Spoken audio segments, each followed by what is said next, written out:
Terroriste se précise au Mali, l'armée malienne renforce ses capacités opérationnelles, avec notamment de nouveaux moyens aériens remis ce 9 août 2022 par le président de la transition, le colonel Assimi Goïta, à l'état-major de l'armée de l'air. Il s'agit notamment des avions de chasse, des hélicoptères de combat, des avions de transport de troupes ainsi que des radars, le tout de fabrication russe, obtenu dans le cadre du nouveau partenariat Mali-Russie. De quoi imprimer une nouvelle dynamique sur le terrain, mais également renforcer le moral des troupes engagées qui voient ainsi leur marge de manœuvre face aux terroristes augmenter considérablement. Il s'agit de vecteurs aériens dédiés à l'attaque au sol, donc qui sont capables de fournir un appui-feu au profit des forces terrestres engagées et aussi d'aller détruire dans la profondeur les bases et les sanctuaires identifiés sur notre territoire. En même temps, il s'agit aussi de vecteurs de transport qui nous permettront d'améliorer la mobilité de nos forces, mais aussi d'évacuer les blessés, les malades, d'apporter un secours très important à nos populations en termes de vivres, de santé, mais aussi de transport tout simplement compte tenu de l'état de nos infrastructures routières. La livraison de ces nouveaux moyens aériens à l'armée malienne intervient dans un contexte de renforcement de la menace terroriste contre le Mali. Alors pour le gouvernement, ces moyens viendront améliorer la réponse donnée à cette menace, une réponse qui s'est accentuée depuis décembre 2021 lorsque le gouvernement a officiellement lancé une riposte contre les groupes terroristes. Alors il s'agit donc pour le gouvernement de la transition non seulement d'anticiper mais aussi de répondre énergiquement lorsque ces attaques surviennent, mais également de poursuivre les terroristes dans leur dernier retranchement grâce notamment aux nouveaux moyens aériens. Voilà. Bonjour à tous. Je vais faire d'abord le cadrage. Enfin, je vais d'abord caler, excusez-moi. Pour être sûr, excusez-moi, quelques secondes. Voilà. Je pense que là, c'est bon. Excusez-moi. Voilà, là, pour le coup, je ne suis pas du tout dans le coup. Voilà, là, c'est bon, je suis sûr. Donc bonjour à tous, aujourd'hui nous sommes donc le 14 août 2022, excusez-moi là, petit réglage. J'ai fait cette vidéo pour revenir sur l'actualité au Mali. J'en profite pour souhaiter un prompt rétablissement au Premier ministre Choguel Maïga, hein, parce que je crois qu'il a été victime d'une petite attaque hier samedi. Et donc souhaitons un prompt rétablissement à ce monsieur dont on a besoin, dont le peuple africain et le peuple malien en particulier en a besoin, parce qu'il est très qualifié. Très compétent et patriote, panafricain. Voilà. Hein? Donc, big dédicace au Premier ministre malien, Choguel Maïga. Bon, voyez, en fait, la priorité absolue pour chaque pays, surtout les pays africains, chaque pays dans le monde en général, et là, en l'occurrence pour les pays africains, c'est la sécurité, rien que la sécurité. La sécurité du territoire, la sécurité du continent, et puis, comment dire ça, la sécurité des individus. Sécurité individuelle, sécurité collective. Donc la défense, les forces armées et les dirigeants du Mali, les dirigeants de la transition actuelle au Mali, conduits par les colonels et puis son excellence, l'imperturbable Assimi Goïta. Le colonel Assimi Goïta donc ont compris que fort de ce qui s'est passé auparavant avec les anciens, les devanciers, eh bien, il faut en tirer les leçons et puis faire les choses de manière le plus sérieusement possible et puis de manière professionnelle. Et c'est ce qu'ils font. Et c'est la raison pour laquelle je leur rends hommage en permanence dans mes vidéos. Ils sont très courageux, ils sont intègres, et c'est la raison pour laquelle les Occidentaux, les impérialistes, les colonialistes ont un mal fou. Parce que ces derniers, en l'occurrence la France-Afrique, ils ont affaire à des corrompus, à des aliénés, à des complexés. Vous comprenez? Et j'ai un frère qui a soumis une idée que je trouvais formidable parce que je n'y ai pas pensé. Je lui rends hommage aussi à lui, en fait, retour à l'envoyeur pour son idée. Il a dit, bon, il faut que tu ajoutes zone des aliénés, des complexés, des corrompus, tu mets zone des néo-nazis. Bien entendu. Et j'ai dit, mais c'est vrai que je n'y pensais pas. Parce que quand il a dit ça, j'ai pensé effectivement à l'ouvrage du professeur Nicolas Agbohou sur le franc CFA, puisque son livre, il a considéré le franc CFA comme étant une monnaie nazie. Donc très clairement, c'est vrai, hein, vous voyez. Donc c'est vrai, c'est la zone des néo-nazis. Alors on est dans la même bataille que le président, son excellence Vladimir Poutine, hein, le travail chirurgical qu'il est en train de faire là-bas en Ukraine depuis le mois de février 2022, c'est excellent. Vous voyez? Donc lui, il dit qu'il a la chasse des néo-nazis là-bas en Ukraine. Et donc, les néo-nazis pour la zone de la zone franc CFA, là, comme le franc CFA est une monnaie nazie, mais là, on est en l'occurrence. Donc je salue ce frère là, franchement, son idée, elle est très bonne, donc je retiens. Mais pourquoi? Mais parce que, au fond, dès lors que le franc CFA est une monnaie nazie, bah, tout naturellement, tous ceux qui défendent le franc CFA sont des néo-nazis. Je veux dire, ça va de soi, hein, c'est évident, hein, c'est incontestable. Donc, Alassane Ouattara, chef, le leader hein, des néo-nazis en Afrique, hein, très clairement, je vous dis, parce qu'il m'avait dit ça le frère il y a maintenant une semaine, 10 jours, et puis maintenant j'avais oublié, et là ça m'est revenu à l'esprit. Voilà. Donc franchement, c'est un plaisir. J'aime bien comme ça ces gens d'initiative qui correspondent à la réalité et qui sont incontestables. Voilà. Donc c'est plaisant.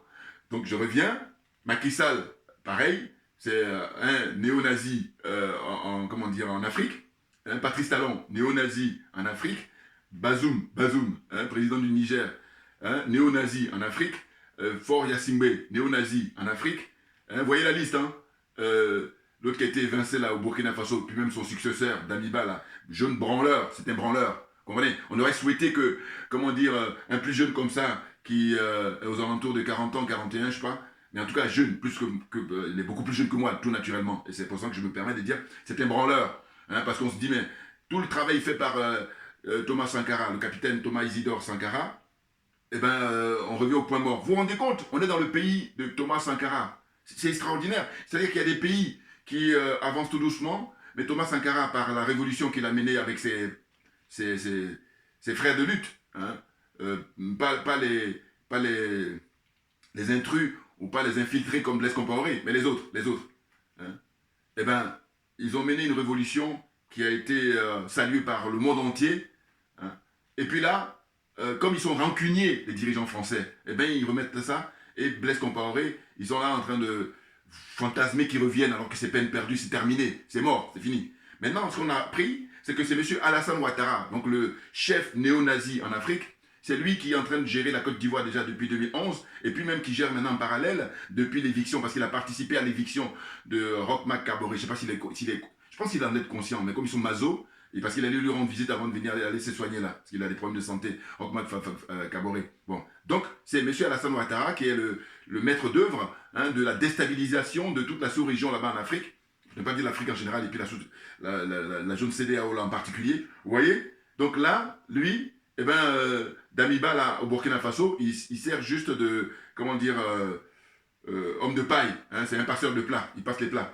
Et il a les oreillettes hein, qui lui sont soufflées par l'Élysée, et puis M. Ouattara en particulier, pour dire tout ce qu'il a à faire. À tel point que le mouvement M30 qui vient de se créer avec une brave dame, hein, et les frères là-bas, eh ben, ils ont décidé de manifester le week-end là, le 13 août 2022, pour demander simplement le départ de l'ambassadeur de France qui a insulté le peuple africain et le peuple burkinabé en particulier. Et bien là, les manifestations étaient dispersées. Vous vous rendez compte? Donc ces gens-là nous montrent leur vrai visage. Et moi, ce qui me révolte le plus, c'est le fait que je dis on est dans le pays de Thomas Sankara et que par conséquent, on est en train de faire marche arrière. Mais c'est incroyable. Vous voyez? Bon, allez, le sujet du jour, ça porte sur le Mali, le fait que les dirigeants maliens, hein, les dirigeants de la transition, moi, je ne suis pas le seul. Notre souhait, c'est qu'ils restent beaucoup plus longtemps. Pourquoi? Parce que j'ai dit, eux, ils ont souhaité rendre le pouvoir en 2024, je crois si je ne me trompe pas. Je crois que, en fait, à partir du moment où on ne les laisse pas travailler sereinement, c'est une raison supplémentaire pour rester au pouvoir beaucoup plus longtemps. Bah oui, parce que les autres ne jouent pas le jeu. Ils sont sans foi ni loi. Donc à partir de là, si on se veut sérieux, on se dit, bon attendez, qu'est-ce qui peut expliquer que quand on tue, là, pour juste le mois d'août, hein, on tue déjà une trentaine de personnes, hein, et ensuite 42 personnes, ça fait plus de 70-75 personnes, donc on va, moi je veux dire même ceux qu'on ne connaît pas, hein, allez, je monte à une centaine de personnes, voilà. Juste le mois d'août, hein, une centaine de personnes. Et bien là, on n'entend pas les organisations des droits de l'homme, on n'entend pas l'ONU. Ah oui, c'est extraordinaire. Et dès que les FAMA, c'est les forces armées maliennes, se mettent en action pour faire le minimum qui est la légitime défense, là tout de suite tu commences à sortir la carte de, les droits de l'homme. Alors, j'ai dit de qui se moque-t-on? Quand je vous parle souvent on insulte l'intelligence des Africains depuis fort longtemps et ils entendent perpétuer ça. C'est la raison pour laquelle nous, les panafricains authentiques, les panafricains convaincus, eh ben on dit basta, c'est terminé. Alors je me présente, Djoubian, c'est mon surnom sur le net. Je me veux être un spécialiste de la France de manière accessoire. Donc accessoirement, je suis spécialiste de la France, mais un panafricain très convaincu. Vous comprenez? Donc on est dans cette situation-là où moi, quand j'ai vu là, le nombre de morts là, ces derniers temps au Mali, je me dis mais c'est étrange.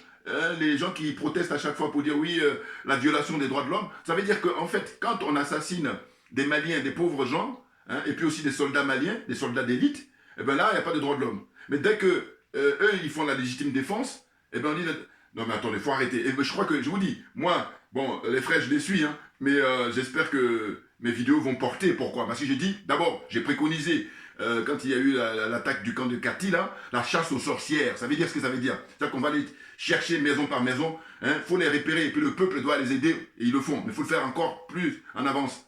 Faut accentuer l'aide que vous devez apporter aux FAMA. Il faut en finir avec le colonialisme, il faut en finir avec l'impérialisme, et il faut en finir avec la France-Afrique. C'est de ça dont il s'agit. Et le Mali est en train de payer un fort tribut pour libérer toute l'Afrique, surtout la zone France-CFA, la zone des aliénés, la zone des complexés, la zone des corrompus, et comme dit le frère, la zone des néo-nazis. Comprenez, les dirigeants africains, la zone du France-CFA, ce sont des néo-nazis. Alors dorénavant, je vais le dire tout le temps, parce que moi, j'y pensais même pas. Vous voyez, c'est extraordinaire. C'est incroyable. Et tous ceux qui les soutiennent, alors c'est le comble. Ah oui, parce que je dis que les dirigeants comme Macky Sall, les dirigeants comme, comment dire, Alassane Ouattara, j'ai failli dire Houphouët-Boigny, parce qu'il est dans la continuité, lui, Alassane Ouattara. Les dirigeants comme, comment dire, Bongo, encore que lui, bon, le pauvre, enfin que je dis le pauvre, je dis que voilà, il a voulu faire le malin, puis ils l'ont dégommé là. Parce qu'il faut jouer un franc jeu avec eux. Et que toi, soit avec eux, soit tu n'es pas avec eux. Mais n'est pas mettre un pied avec eux et puis un pied. Et bien ça donne quoi? Ça donne ce que j'appelle la jurisprudence du président Laurent Gbagbo. Voilà. Il faut se déterminer. Voilà. Soit tu es avec eux, soit tu n'es pas avec eux. Mais dire que j'ai un pied avec vous et puis j'ai un pied avec le peuple, non, ça ne tient pas. Les enjeux sont trop énormes. Alors, il faut bien comprendre ça aussi. Vous voyez? Donc là, cette vidéo que je fais, c'est pour rendre hommage justement aux FAMA, des gens courageux, des professionnels. Et puis, ils ont affaire en fait à, comment dire, des gens qui sont bloqués au XXe siècle. C'est rien d'autre que ça. Alors que eux, ils sont dans la lignée de leur père, leur grand-père, leur arrière-grand-père, Modibo Keïta. Et il est question de faire respecter sa mémoire, parce qu'il avait inauguré déjà les relations avec la Russie, et que par conséquent, ceux qui ne connaissent pas, ils pensent que c'est du nouveau. Non, vous comprenez? Et puis aussi les malhonnêtes, qui vont essayer de comparer la Russie, l'histoire de la Russie avec les relations avec l'Afrique, et puis les Occidentaux, l'OTAN. C'est incomparable, parce que l'OTAN, vous faites le bilan, ils ont commencé à tuer les Africains depuis des décennies, depuis, j'allais dire, depuis toujours. Alors que vous allez voir que les Russes, quand ils viennent en Afrique, c'est pour défendre les Africains. Donc ça, si on est malhonnête, et donc dans ce cas-là, je dis, rentre en clinique, tu as besoin d'être soigné, parce que sinon, c'est incomparable. On compare ce qui est comparable. Or, il n'y a même pas de comparaison possible. Donc là, c'est juste pour perdre notre temps. On a compris. Les trollers notamment. Les trollers, je leur dis toujours, partagez mes vidéos. Soyez fair play. Bouya! Allez, on y va. J'ai pris des notes, vous savez pourquoi? Parce que lors de la remise justement de le matériel là, qui est fourni là, le 9 août à l'État, aux dirigeants de transition, c'est-à-dire les hélicoptères, les aéronefs, les avions de chasse et tout ça pour aller défendre la patrie malienne, défendre le territoire malien, défendre le peuple malien, les citoyens maliens, et tous les habitants du Mali d'ailleurs. Comprenez? C'est extraordinaire. Donc, ça a été livré le 9 août, et qu'est-ce que j'ai observé aussi, c'est que le 9 août, il y a une coïncidence. Quand je dis qu'en Côte d'Ivoire, on est dans l'obscurité actuellement, depuis un certain temps, c'est sûr, et puis au Mali, on est dans la lumière en plein jour, c'est que le 9 août, figurez-vous que c'est en ce moment-là qu'on nous envoie le nouveau geôlier, c'est-à-dire gardien de prison, qui va remplacer M. Alassane Ouattara, en l'occurrence M. Tidiane Thiam. Voilà. Je les appelle comme ça, moi. C'est-à-dire que le frère a dit que ce sont des néo-nazis, moi je les appelle les geôliers. Ils ont différents noms. Voilà. L'un n'empêche pas l'autre. Voilà. On peut y ajouter, parce que c'est pas ça qui manque par rapport à leurs attitudes, par rapport à leur turpitude. Vous comprenez? Donc, le geôlier, là, parce que j'estime qu'on est emprisonné, eh bien, gardien de prison Alassane Ouattara, gardien de prison Macky Sall, gardien de prison Faure Gnassingbé, gardien de prison Patrice Talon, gardien de prison Bazoum, vous voyez, tous ces gens-là, eh ben, la nouvelle génération, Titi Amtiam, qui est prévue pour remplacer la Banque Côte d'Ivoire, M. Alassane Ouattara. Donc voilà, je dis c'est une coïncidence. Au Mali, on reçoit l'armement pour assurer la sécurité et l'intégrité du pays, l'intégrité morale et physique des citoyens maliens, hein, le 9 août 2022. Et bien le 9 août 2022, c'est là, en ce moment-là, que M. Titi Amtiam, hein, banquier d'affaires, et qui est courtisé par la France depuis 5 ans minimum, si ce n'est pas 10 ans, pour venir remplacer M. Alassane Ouattara. Voilà, là, il est arrivé enfin à atterrir à Abidjan, un accueil comme ça, comme si c'était un chef d'État. N'importe quoi. Et j'ai appris aussi que ce monsieur a bénéficié d'un passeport diplomatique. Et quand c'est comme ça, je dis quoi? Je dis bon voilà. Qu'est-ce qui peut expliquer qu'on délivre un passeport diplomatique à Tidiane Thiam et qu'on n'en délivre pas à M. Gbagbo Laurent? Et qu'on n'en délivre pas à M. le ministre Charles Bégoudé? Qu'on m'explique. C'est de la malhonnêteté. Pourquoi? Parce que le passeport diplomatique, c'est de l'ordre, comment dire, de l'intérêt général. C'est pour le peuple. Hein. C'est pas une propriété privée. Et c'est en cela que je dis, ces gens-là, ils vont dire qu'ils sont démocrates, ils vont républicains, tout ça. Ce n'est que dans le langage, mais dans la pratique, il n'y a personne. Donc voilà. Et puis comme c'est facile de le dire, on le dit. Mais c'est surtout, j'en veux à ceux qui les soutiennent. Parce que je dis, mais que eux le fassent, bon, c'est une chose. Mais qu'ils aient des soutiens, et beaucoup de soutiens, là, je ne comprends rien du tout. Et je dis, ce sont des aliénés tous des complexés, tous des corrompus, et tous des néo-nazis. Voilà, on va juger ça maintenant, il ne faut pas oublier ça. Donc, qu'est-ce que j'ai fait? Il y a eu, comment dire, des interventions là, lors de cette journée, hein, de remise du matériel par le chef de l'État, son Excellence Assimi Goïta, au chef d'état-major de l'armée de l'air au Mali. Et le chef d'état-major, comment il s'appelle? Il s'appelle le général Alou Boye Diarra. Voilà. Et lui, d'abord, a prononcé un discours pour accueillir le matériel qui lui est délivré. Et ensuite, ça a été le ministre Sadio Camara, ministre de la Défense, ministre des Anciens Combattants. Mais j'adore. C'est-à-dire que c'est la classe. Voilà. Très discret. Ils sont intègres. Rien à leur reprocher. Hein, pas de compte en banque ici. Hein. Ils vivent une vie simple, hein, comme les citoyens. Hein. Et c'est même pour ça que ça perturbe l'intelligentsia, les dirigeants français. Bien entendu, ça perturbe le système de la France-Afrique. Parce que le système de la France-Afrique se nourrit de gens corrompus. Elle se nourrit des gens, comment dire, des gens qui ne sont pas intègres. Elle se nourrit des gens aliénés, voilà, surtout, c'est ce que je cherchais. Et elle se nourrit des gens corrompus, hein, des gens complexés. Voilà, hein, la France-Afrique se nourrit de ces gens-là. Or, il se trouve que les dirigeants actuels du Mali, ils sont très, très loin de tout ça. Ils ne sont même pas concernés. Voilà. Ils sont à l'opposé. Et c'est pour ça que là, ils ont maille à partir, Macron et compagnie, Macron et consorts, Macron et ses semblables. Vous comprenez?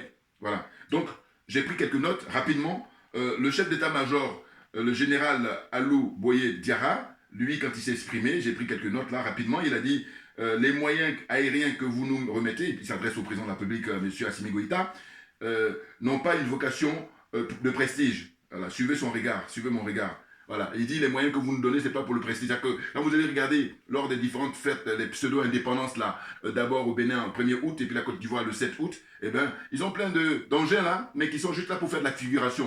Vous voyez? Et donc on se moque du monde, on insulte l'intelligence d'autrui, on insulte l'intelligence du peuple, l'intelligence des citoyens de ces pays-là. Hein, le Bénin, le Cameroun, la Côte d'Ivoire et compagnie, et le Sénégal. On insulte leur intelligence. Parce qu'on se dit quoi? On se dit, bon, vous êtes dotés de tous ces matériels-là, qui défilent le jour de pseudo-indépendance. Mais pourquoi vous ne les prenez pas pour aller combattre les soi-disant djihadistes-là? Parce que au moins ça aurait du sens. Or là, ces matériels-là, vous les utilisez à 99, c'est même pas 100%, pour réprimer les opposants, pour réprimer les citoyens honnêtes. Et je dis, mais ça va durer combien de temps? Donc tous ceux qui soutiennent ces dirigeants-là, j'attire leur attention. Dites-moi, qu'est-ce que vous répondez par rapport à ça? C'est-à-dire que vous êtes malade à ce point-là pour que... Alors, je dis, mais moi, je n'ai pas les moyens, sinon tout le monde rentre en clinique. Je dis tout le monde, je dis, un bon monde va rentrer en clinique, voilà, parce qu'on n'est pas dans 100% là. Mais on est dans une très très grande majorité qui doivent rentrer en clinique parce qu'ils sont tous perturbés. Ah oui, il faut être perturbé pour soutenir Alassane Ouattara. Il faut être perturbé pour soutenir Macky Sall. Il faut être perturbé pour soutenir Bazoum. Il faut être perturbé pour soutenir Paul Biya, les Sardinats. Là. Il faut être perturbé pour soutenir Faure Yassingbe. Vous voyez la liste, de la zone des aliénés, là, des complexés, des corrompus, et la zone des néo-nazis. Là, c'est très clair, hein. Vous comprenez? Donc, qu'est-ce qu'il disait? Il disait que donc, ce matériel-là, ce n'est pas une vocation de prestige. C'est-à-dire qu'ils vont bosser, ils vont travailler pour défendre le peuple malien. Et il dit, ce n'est pas une armée de parade. Voilà, c'est ça, très clairement, hein, ce sont ces propos que nous construisons. Voilà, ils sont en train de construire une armée professionnelle, hein, qui est sérieuse et qui est là pour veiller à la sécurité, hein, des citoyens du peuple malien. Excellent, excellent. Hein, il dit, c'est une armée de combat opérationnelle, apte apte au combat et décisive au moment opportun. Voilà, très clairement, c'est ce qu'il dit le chef d'état-major. Pour répondre aux exigences et aux intérêts du contribuable malien. Vous vous rendez compte? Voilà, eux, ils ont le respect de l'argent public, de l'argent du peuple. Et c'est la raison pour laquelle ils expliquent que ce truc-là est financé par des fonds publics et que par conséquent, il faut l'utiliser, il faut en faire bon usage, de manière à ce que le citoyen, il trouve son compte, de manière à ce que le peuple, il trouve son compte. Alors que les pays comme la Côte d'Ivoire, comme le Gabon avec... enfin, le Gabon, oui, le Gabon, et le Togo, et puis le Bénin avec Patrice Talon, eh bien, eux, ils ont privatisé le fonctionnement politique, et du coup, c'est juste eux et une ultra minorité qui en profitent. Mais ça va durer combien de temps? C'est la question. Voilà. Et nous, là-dessus, on les lâchera jamais. On les lâche. Ah ben oui, plus que jamais, on est déterminés. Faut le savoir, ça.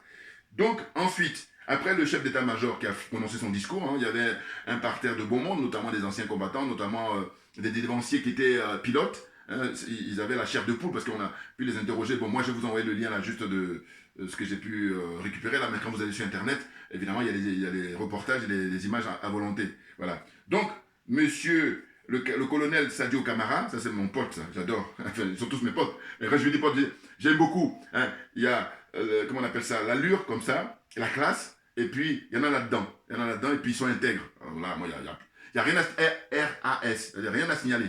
J'adore. Vous voyez? Donc lui, quand il prend la parole, et bon là, cette fois-ci, dans cette vidéo-là, on ne le montre pas, mais dans d'autres vidéos, vous allez voir, il s'exprime longuement. Et puis les mots qu'il choisit sont appropriés. Et il s'attaque avec élégance aux colons là, ceux qui sont dans une démarche d'être bloqués au XXe siècle. Là, il s'adresse à eux de manière très élégante. Vous voyez? Donc par exemple, qu'est-ce qu'il dit? Il dit, en s'adressant au président Assimi Goïta et à ses invités, il dit voilà, nous avons déjà organisé plusieurs cérémonies de remise des équipements. Voilà, c'est-à-dire qu'en fait, là on est au mois d'août, mais depuis qu'ils sont en place, depuis 1 an et demi, eh ben, ils en reçoivent constamment pour essayer d'être blindés, être opérationnels, pour vraiment assurer la mission pour laquelle ils sont là, pour protéger la sécurité des citoyens et du peuple malien.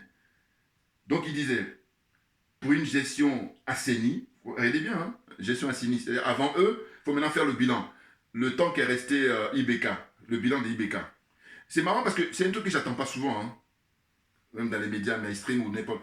Alors que c'est ce qu'il faut. Il faut brandir en permanence le bilan. C'est quelqu'un qui a occupé un poste, ben, au bout d'un moment, au bout de 5 ans, au bout de 10 ans, au bout de 15 ans, on fait le bilan. Ça permettrait de savoir si vous avez fait ce qu'il fallait faire ou si vous avez été à côté de la plaque, vous avez été hors sujet. Et puis il y a aussi maintenant les réparations. Ah ben oui, parce que vous avez connu du tort au peuple. Dommages et intérêts, et puis surtout, il y a des morts, parce que les gens n'ont pas à manger, les gens n'ont pas à se soigner, donc les conséquences sur, comment on appelle, les finances publiques. Vous vous rendez compte? Donc là, dans son discours qui est très clair, il dit, pour une gestion assainie et transparente, c'est ce que je disais tout à l'heure, pour aider les veuves et les orphelins. Vous vous rendez compte? Alors quand il prononce ces discours-là, je dis, mais allez savoir ceux qui étaient là avant eux, avant le pouvoir en place actuellement, les colonels là, comment ça se passait pour... penser à donner de l'argent pour ce minimum-là aux orphelins et puis aux veuves, aux familles qui ont perdu leurs proches. Alors que le pouvoir de transition au Mali, eh ben, ils ont prévu ça dans le budget de l'État et ils le font respecter. Mais vraiment, il n'y a rien à dire, c'est ça qu'il faut faire. Faire de la politique, c'est ça, vous voyez, être au service du peuple. Rien que ça. On peut faire plus, mais au moins on ne fait pas moins. Donc il dit, le parking, voilà, le parking sur lequel nous nous trouvons, serait trop étroit pour recevoir l'ensemble des équipements militaires récemment acquis grâce au leadership de son Excellence Assimi Goïta et au partenariat gagnant-gagnant avec la Fédération de Russie. Bien entendu. Et il poursuit par la suite, il s'agit de se battre pour gagner la guerre imposée à la nation malienne et ensuite de créer les conditions pour une paix durable et juste. Une armée professionnelle, bien équipée, bien entraînée, pour avoir un bon moral proche du peuple. Et il ajoute, cette armée doit refléter les valeurs guerrières, c'est très important ça, les valeurs guerrières du Maliba, c'est très important. La diversité, l'unité et la cohésion de la nation malienne, ainsi que la noblesse. Vous vous rendez compte, c'est des mots très lourds qui ont beaucoup de signification. La soif d'indépendance très clairement, hérité de nos ancêtres. Regardez les différents chefs d'État africains, là, les dirigeants africains, écoutez leurs discours. Combien parlent de nos ancêtres? Et oui, donc là, le colonel, le ministre de la Défense et des anciens combattants, Sadio Camara, dans son discours, il prononce ça. Ça montre en fait que ces gens-là, ils sont là pour servir l'intérêt du peuple et pas pour se servir eux-mêmes. Voilà la différence, une différence majeure. Et c'est la raison pour laquelle, je me répète, ils doivent rester au pouvoir beaucoup plus longtemps que ça. Hein, les 2 ans, c'est vraiment à titre indicatif, mais à partir du moment où on ne les laisse pas travailler sérieusement, on perturbe, on entrave leurs actions, hein, on entrave leur, comment dire ça, leur travail, eh bien, il est évident que, pour moi, ça doit faire rallonger, hein, la durée, hein, de leur comment dire, pouvoir, hein, de leur mandat, voilà. Très clairement. Ah ben oui, là-dessus, pour moi, c'est mon bon sens, dans ce sens-là, bien entendu. Vous voyez? Donc, ils disent quoi? Il dit, monsieur le colonel Sadio Camara, vous avez tenu à mettre l'armée dans les meilleures dispositions, en s'adressant au chef de l'État, M. Assimi Goïta. Vous avez transformé sa stratégie, son état d'esprit, hein, sa posture tactique. Voilà, eux, ça, c'est des professionnels. Hein, voilà.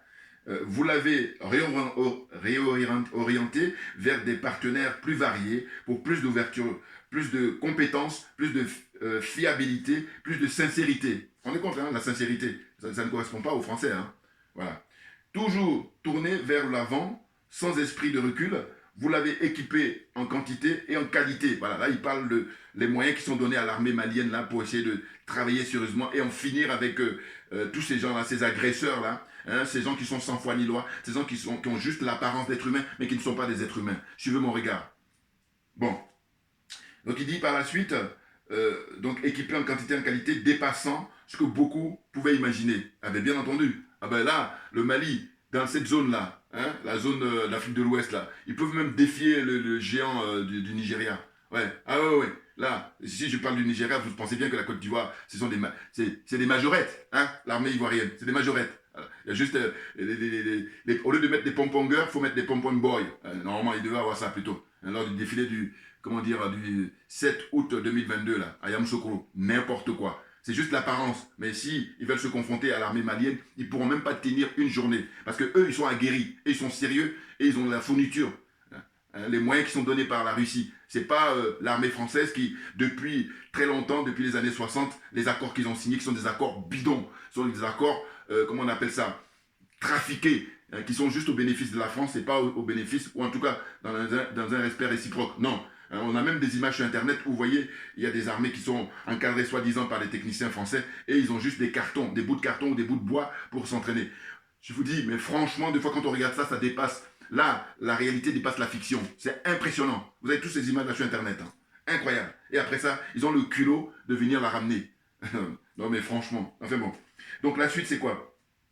Il s'adresse toujours au président, hein, en disant que il a rendu hommage au peuple malien et aux fils tués. Voilà, le ministre Sadio Camara, ministre de la Défense et des anciens combattants, dans son discours, il a rendu hommage à tous ces, ces martyrs, voilà, qui ont perdu leur vie, hein, pour le sacrifice de toute l'Afrique. Parce que ce qu'est en train de faire le Mali, encore une fois, pourquoi j'ai beaucoup mal au cœur, c'est qu'il y a des gens qui sont là en train d'être spectateurs, alors que tout le monde devrait, à la hauteur de nos moyens, apporter notre contribution. J'explique. Dans une armée régulière, une armée qui se respecte, hein, qui va au front, dans l'armée, écoutez bien, hein, ça m'est venu là cette semaine à l'esprit. Parce qu'il y a des gens qui disent, oui, mais vous êtes là en train de faire la parole et tout. Chacun a son rôle. Donc, dans l'armée, vous avez quoi? Vous avez des cuisiniers. Vous avez ceux qui s'occupent du côté journalistique. Vous avez des cordonniers pour réparer les chaussures. Vous avez de tout. Donc, tous les corps de métier sont dans l'armée. Une armée qui se respecte, qui veut gagner la guerre. Les batailles d'abord, et ensuite la guerre. Voilà. Parce que tout le monde ne peut pas tenir le fusil. Donc voilà, chacun, suivant ses capacités, fait ce qu'il a à faire. Comprenez? Donc j'espère que là, je me suis fait comprendre. Là, je réponds à des trollers ou à des gens qui vont dire, oui, vous êtes là juste en train de faire la parole. Non, ce qu'on fait là, c'est pas rien. Parce qu'il y a des gens qui ne branlent rien du tout. Hein? Et on prend beaucoup de risques. Parce que je vous dis encore une fois, si je me contentais de faire ça, vous voyez, j'aurais pu faire ça tout le temps. Eh bien, dites-moi, quels sont ceux qui vont pouvoir me reconnaître si ce n'est des gens qui me connaissent par ma voix. Voilà, vous voyez? Donc c'est pour dire que, voilà, hein, on prend beaucoup de risques, et, contrairement à ce qu'on peut imaginer. Alors la suite, c'est quoi? C'est que malgré les énormes pressions, voilà, il précise ça, le colonel Sadio Camara, hein, malgré les pressions et les turpitudes de l'extérieur, voilà, ça c'est moi qui retourne un peu à ma manière, bon, grosso modo j'essaie de résumer, quoi, qui veulent nous convaincre qu'ils aiment le Mali plus que les Maliens, voilà, ça c'est la formule des dirigeants maliens que j'adore. Et oui, non parce que quand on les observe dans leur comment on appelle ça, les attitudes, ils donnent l'impression qu'ils aiment le Mali plus que les Maliens, ça n'a pas de sens, bah oui. Tu ne peux pas dire que tu aimes la France plus que les Français. Tu ne peux pas dire que tu aimes les États-Unis que les Américains. Tu ne peux pas dire que tu aimes l'Espagne plus que les Espagnols. Tu ne peux pas dire que tu aimes le Portugal que les Portugais. Ainsi de suite. Comment je vais dire? Tu ne peux pas dire que tu aimes la Chine que les Chinois. Tu ne peux pas dire que tu aimes l'Inde que les Indiens. Tu ne peux pas dire que tu aimes la Russie que les Russes. Voilà. Donc, chaque chose à sa place. N'importe quoi. Des nazes. Bon, alors la suite, c'est quoi? Donc, il précise que depuis la rectification de la transition, ça c'est beaucoup aimé cette partie-là. Rectification de la transition, c'est quoi? C'est le fait qu'auparavant, il y avait Mokhtar, Premier ministre, et Bandao, là, qui étaient mis, des Ozo, hein, qui étaient, eux, les aliénés de première classe du Mali, les aliénés enfin, les complexés et les corrompus du Mali. Ce sont eux qui étaient là auparavant, et puis comme ils sont restés bloqués au XXe siècle, et bien on leur a dit, bon, allez à la retraite, voilà, allez vous asseoir, on va s'occuper du dossier. Et c'est ce qu'ils ont fait maintenant. Et donc, depuis la rectification de la transition, le peuple du Mali est devenu un exemple en Afrique. Mais bien entendu, pas seulement en Afrique certainement. Vous voyez, c'est un exemple. Et je dis, franchement, c'est pas normal que le Mali paye comme ça, parce qu'il y a des pauvres qui payent leur vie, qu'on assassine comme ça froidement. Vous voyez, hein, ils sont en train de faire le sacrifice pour libérer l'Afrique. C'est incroyable. Et puis il y a des gens qui sont indifférents. Voilà. Toujours pareil, c'est-à-dire que quand la guerre sera terminée, maintenant ils vont venir la ramener. Et je dis, il faut garder les vidéos au maximum, de manière à ce qu'on puisse demander à chacun qu'est-ce que vous avez fait, quels risques vous avez pris. Voilà, c'est hyper important. Non, parce que cette attitude-là qui est humaine, hein, c'est très facile. Les gens, quand il y a la guerre, ils sont planqués, ils sont même collabos, et puis quand la guerre se termine, ils viennent là pour jouer le rôle de, comment on appelle ça, libérateur ou le rôle de résistant. Des minables. Voilà, ça j'enfonce là, le mot que j'affectionne. Comprenez? Donc, qu'est-ce qu'il dit par la suite? Il dit, donc le Mali est devenu un exemple en Afrique, bien entendu, car il ne cesse de prouver que la volonté d'un peuple surmonte toutes les adversités. La volonté du peuple malien va surmonter toutes les diversités et toutes les adversités. Voilà. C'est très clair. Hein, son message est clair. C'est un devoir générationnel. Ah oui, là, il fait un clin d'œil là à notre grand dévancier, à savoir Frantz Fanon. Hein, toujours pareil. Sa célèbre phrase, c'est « Chaque génération doit, dans une relative opacité, découvrir sa mission dans un premier temps. Soit l'accomplir, ou soit la trahir. » Eh bien, nous avons décidé d'accomplir notre mission. Et je crois que les colonels, les dirigeants de transition au Mali, ils sont en train d'accomplir leur mission, et brillamment, brillamment. Et je vous dis, les gens qui continuent là faire des attentats là comme ça, c'est les dernières pierres qu'ils ont qui leur restent. C'est très clair parce que le peuple est déterminé pour sortir définitivement de l'impérialisme, pour sortir définitivement de l'emprise du colonialisme, sortir définitivement de l'emprise de la France-Afrique. Les choses sont claires au Mali. Ah oui, puis toute la jeunesse africaine aussi bouillonne.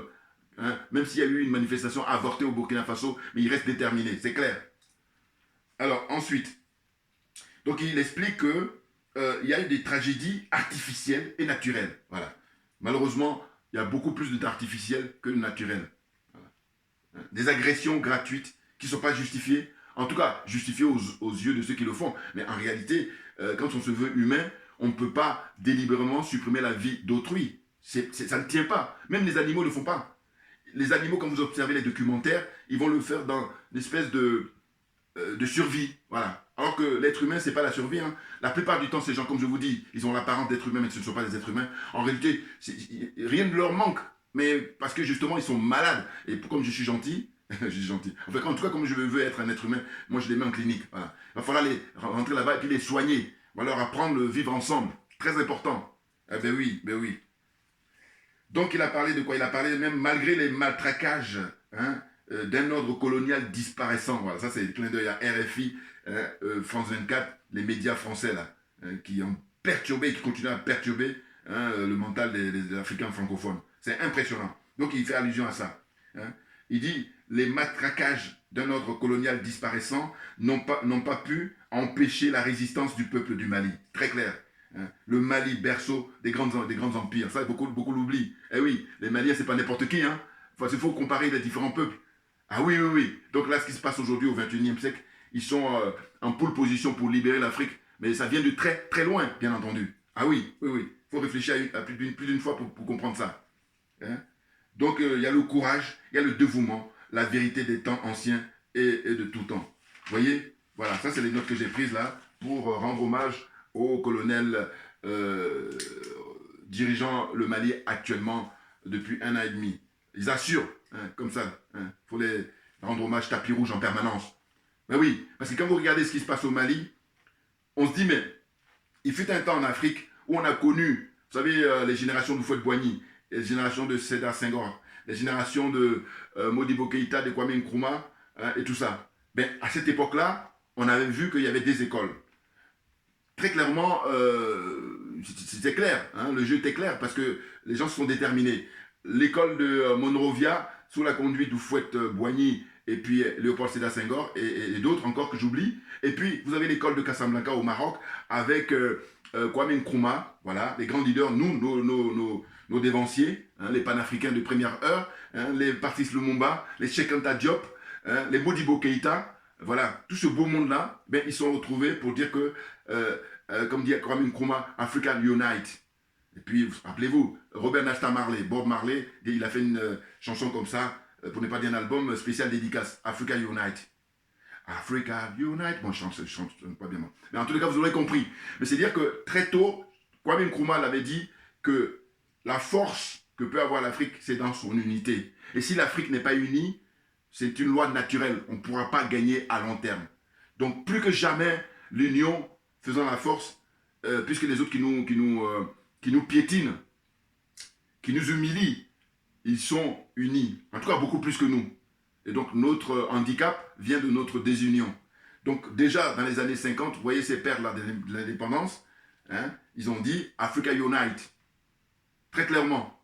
Qui ont fondé, avec Modibo Keïta, à l'époque, justement, l'OUA, Organisation de l'Unité Africaine. Moi, j'aime beaucoup cette résonance, plutôt que l'Union Africaine, qui est juste la copier-coller de l'Union Européenne.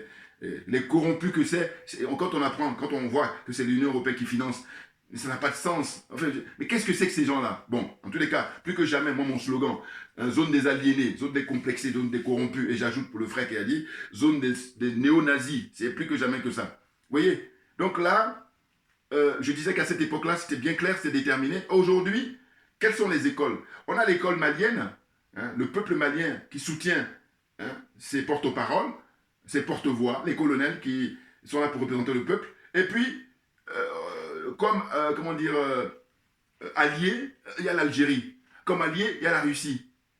Mais dites-moi, l'Algérie, c'est l'Afrique du Nord. Mais l'Afrique noire, quels sont les soutiens du Mali? Alors que je fais toujours le parallèle avec, à l'époque, l'école de Casablanca et puis l'école de, comment on appelle, Monrovia. Au moins, les choses étaient claires, là. Or, là, aujourd'hui, évidemment que les Alassane Ouattara, les Macky Sall, les Patrice Talon, les Bazoum, les Faure Gnassingbé, ça, c'est l'école, hein, l'héritage de Houphouët-Boigny, c'est clair. En revanche, là, au Mali, les jeunes colonels, hein, et le Premier ministre, son Excellence, oui, Choguel Maïga, hein, dont je souhaite le prompt rétablissement, eh ben, ils sont dans l'école, hein, de Casablanca, avec les Kwame Nkrumah, et comme je disais tout à l'heure, et les Patrice Emery Lumumba. Voilà. Des gens courageux, des gens intègres. Rien à dire. Simplement admirer leurs œuvres. Ils étaient désintéressés. Et justement, les jeunes aujourd'hui au Mali sont désintéressés. Hein? Ils ne sont pas préoccupés par le matériel, contrairement à Alassane Ouattara, contrairement à Macky Sall, contrairement à Patrice Talon et consorts. Vous comprenez? Donc là, je dis, mais quels sont les alliés pour le Mali? Parce qu'il faudrait nous expliquer comment ça se fait que les colonels aussi, je crois, en Guinée, là, en Guinée. Bon. Comment ça se fait qu'ils n'essaient pas de travailler très clairement avec les dirigeants maliens? Parce que moi, je trouve que c'est flou. Voilà. Alors que, compte tenu de l'enjeu, ça ne doit pas être flou. Il faut se déterminer. Parce que Damiba, lui, on a compris que c'est Alassane Ouattara et la France qui lui disent ce qu'il a à faire. Donc, il est un bon élève de la France-Afrique. Là, on a compris pour lui. Donc, on le met de côté. Le Tchad également. Le Tchad, c'est encore même pire. Voilà. Le dirigeant tchadien, lui, c'est pire même que Damiba. Bon, donc, ça fait deux, là. On les met de côté. Mais en ce qui concerne le dirigeant de la Guinée-Conakry, il faut qu'il se détermine très clairement et non pas faire espèce d'ambiguïté comme ça, où je suis avec vous, ne vous inquiétez pas, mais par contre, dans la pratique, ça traîne les pieds. Non, on ne devrait pas traîner les pieds. Il est question d'organiser des réunions, j'ai même envie de dire quotidiennement, avec les dirigeants maliens pour avoir la même façon de procéder, pour avancer, sortir notamment du franc CFA, pour ne même pas dire la priorité absolue, après avoir évacué les bases militaires françaises. Vous voyez? Donc là, impatiemment, on attend tout naturellement quand est-ce que le franc CFA va être, comment dire, enterré définitivement. Le Mali va inaugurer, mais on est vraiment impatient, c'est clair. Ah oui, parce que si on parle de souveraineté, si on parle d'indépendance, il y a des, comment dire, il y a des attributs comme ça, mais qui sont dans l'ordre des choses. C'est-à-dire que tu ne peux pas dire que tu es indépendant si tu es toujours avec la monnaie imposée par le colon. Tu ne peux pas dire que tu es indépendant si c'est le colon qui assure avec son armée ta sécurité et qui organise tout. Voilà, qui a tout ton agenda. C'est n'importe quoi. Vous vous faites plaisir, mais vous êtes complètement à la masse, vous êtes hors sujet. Vous êtes corrompu, c'est certain. Je dis, c'est tout ce qui explique ça. Hein. Ah oui, parce qu'à un moment donné, quand on réfléchit, on dit, mais qu'est-ce qui peut expliquer? Mais ce qui explique, c'est que vous êtes aliénés, vous êtes complexés, vous êtes corrompus, et vous êtes des néo-nazis. Voilà, c'est ce qui explique ça. N'importe quoi.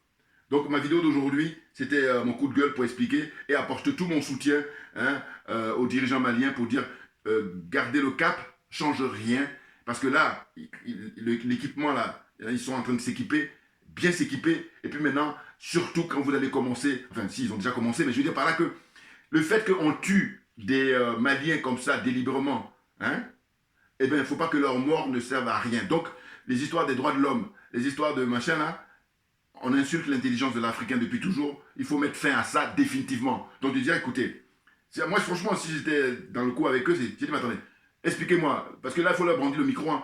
Vous répondez quoi là aux gens qu'on vient d'assassiner Kita là, dans les camps militaires là, à Kidal, excusez-moi, où je vais. Bon, et ceux qui viennent de mourir là, je dis on prend juste le mois d'août, sans compter qu'il y a eu des morts déjà dans les mois précédents, pour ne pas dire les années depuis que l'armée française a mis son pied là-bas, depuis 2012, vous voyez, c'est incroyable. Donc là, quand l'armée fait son boulot, on dit non, en fait, ils font que ça, et ils méprisent le noir, ils n'aiment pas le noir, ils n'aiment pas l'Africain. Parce que je vous dis, quand vous apprenez dans les infos, où on vous dit, par exemple, que la France, aux Nations Unies, monte au chrono pour essayer de bloquer, par exemple, que la République centrafricaine puisse avoir libre cours pour s'équiper et défendre leur territoire, notamment contre les rebelles. C'est incroyable. Eh bien, je crois que dans le même raisonnement, c'est ça. C'est-à-dire que le fait qu'ils empêchent que vous puissiez vous équiper pour vous défendre, et en même temps, quand on tue les Maliens, ou on tue les Centrafricains, il n'y a pas de, comment on appelle ça, droit de l'homme. Et quand l'armée centrafricaine ou l'armée malienne passe à l'offensive pour essayer d'en finir, on leur met les droits. Donc il faut arrêter ça définitivement. Il ne faut même pas perdre du temps. Ah oui, ouais. Ah non, rigole pas. Hein. Je dis, la chasse aux sorcières, aller choper un à un, et puis pour finir, eh ben, c'est les 49 zozos, là, les 49 mercenaires qui ont été envoyés par M. Alassane Ouattara. Donc on apprend qu'en Côte d'Ivoire, il y a, comment on appelle ça, toujours comme d'habitude, M. Ouattara, il en est un expert pour manipuler la population. Mais sauf que cette fois-ci, on est arrivé à la fin. Qu'est-ce qu'ils disent ces gens-là, qui sont les énergumènes, comment ils appellent déjà, qui ont des machettes, là où, bon, là, pour le coup, ils ont organisé un meeting, ils ont organisé une conférence dans une salle, et ils disent simplement que, dorénavant, ils demandent la libération des 49 zozos là, qui sont au Mali, qui sont détenus maintenant. Là, ça, c'est officiel. Avant, ils étaient gardés dans un camp militaire, camp de gendarmerie, mais maintenant, depuis le vendredi, ils ont été déférés dans des camps de détention. Voilà, ils méritent ça. Et ça, c'est le minimum. Bon. Et dire quoi? Et dire que eux, ils disent que voilà, dorénavant, tous les Maliens qui vivent en Côte d'Ivoire, eh ben, ils ne pourront pas faire la fête. Ils ne vont pas aller à des concerts et tout. En fait, ils font du chantage, jusqu'à ce qu'on libère les 49. Vous vous rendez compte? Bon. Heureusement que les gens, on est à l'heure d'Internet, on est à l'heure des réseaux sociaux, les gens ont compris et ils les ont démasqués. Vous voyez? À dire quoi? À dire que M. Ouattara avait déjà procédé ainsi pour prendre le pouvoir. À l'époque, il se voulait être une victime, disait que voilà, lui, comme il est Dioula, comme il est Bambara, comme il est l'homme du Nord, il est ostracisé, on le marginalise. Alors que ce n'est pas vrai du tout. Vous comprenez? Parce que vous avez juste à regarder dans le gouvernement constitué par M. Laurent Gbagbo, les gouvernements constitués par M. Henri Konan Bédié et les gouvernements constitués par M. Houphouët-Boigny, le tout premier président. Voilà. Donc il n'y a pas de problème. Simplement lui, un bon élève de la France-Afrique, un bon serviteur de l'oligarchie française, il vient là pour faire de l'escroquerie et qui a marché malheureusement. Mais cette fois-ci, c'est terminé. Les 49, là, je vous dis, il va falloir les passer devant le tribunal, devant la justice malienne et même la justice militaire. Mais par contre, il faut que ça soit en radio télévisé. Voilà. Que nous autres, on puisse voir, qu'on les interroge un à un pour leur demander qu'est-ce que vous foutez là, vous êtes venus pourquoi, c'est quoi vos motivations. Vous êtes venus en fait pour tuer les dirigeants maliens et le peuple malien. Et vous voulez qu'on vous fasse quoi? Parce que si on vient pour un anniversaire, on ne vient jamais avec une arme. On vient avec des fleurs. Ou on n'a rien du tout. Mais en tout cas, on ne vient pas avec des armes lourdes surtout.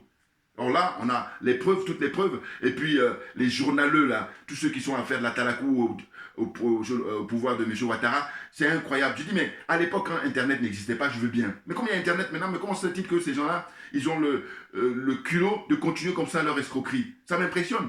C'est la raison pour laquelle j'ai dit, il faut garder les images, parce qu'on va pouvoir leur confronter. Sinon ces gens-là, ils sont trop à l'aise. C'est ce que j'appelle, tu ne peux pas gagner à tous les coups. Non, il faut choisir. Voilà. Donc là, on est déterminé plus que jamais parce qu'on ne lâchera rien puisque c'est nous qui avons raison. C'est mon slogan, c'est clair. Vous comprenez?